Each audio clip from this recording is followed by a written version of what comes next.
Hey there, this is Akash Modi. I go by AB. I'm based in Boston, Massachusetts. I'm the AI architect and the certified Bubble developer. I build AI-powered business systems.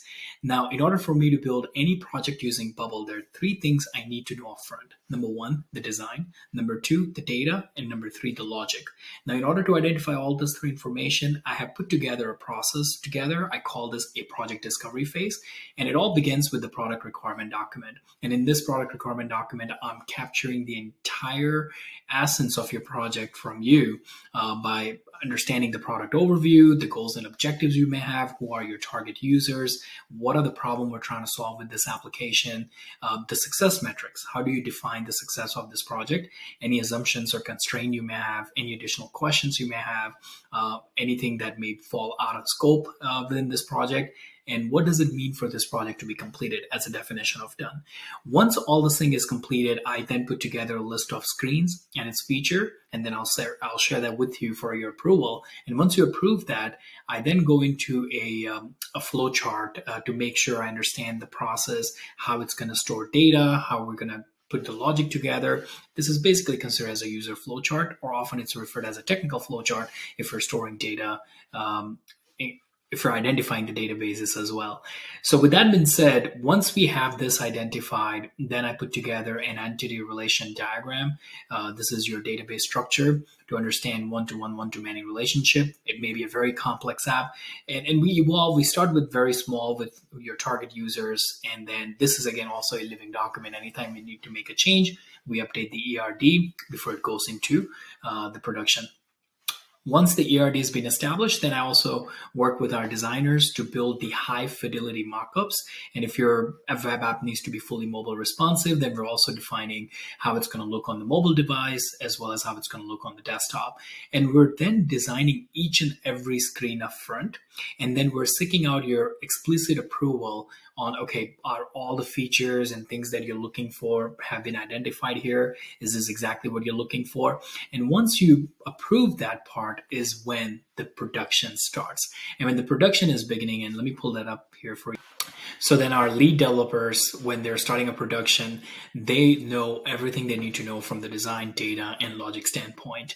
And then at this point, our development team will be creating an epic for your project. And we use agile principle and scrum methodology where we will be planning sprints. Our sprints are weekly, starts on Wednesday, ends on Tuesday. And within that weekly sprint, we're creating user stories, and user stories are then been defined with details such as acceptance criteria, the test cases. It will have the high fidelity markup attached to it, the ERD attached to it. So when it gets to development, it has all the information it needs to go and assemble what needs to be done. And we also have an internal QA team who will then go, and once the test is completed, once the production is completed, they will complete a test. And in test, they're going to match all the acceptance criteria, making sure it meets the expectation. If not, it will go back to the developer to fix the things it needed. And once the QAs pass is when we deploy things. So we have updates coming out or releases coming out every single week, and you will be part of those sprint retrospective calls where we will be sharing those updates with you. So that's my process of handling Bubble projects. To give you a quick example of what I have built and what I've been part of, there is this project that I built called Gonzi.com with my team, and it is the gigantic application that I've ever built with Bubble. And it's amazing to see how it can scale to many users and what kind of functionalities and features can be implemented using Bubble, right? And so there is a dashboard section to it. There's a the content or contact management section that put together the pipeline. How do you manage those pipeline? And also you can build your custom automations. You can then go and build those if this, then do that, and so on. And then we build those email integrations as well as the text message notification, you name it. So Gonzi is another example. One example. The other example I would say is let me pull this up here for you. It's a marketplace which allows users, actually the small business owner who are selling items on Amazon, they can list their businesses for sale, and their investors who are out there who's looking to acquire those small businesses.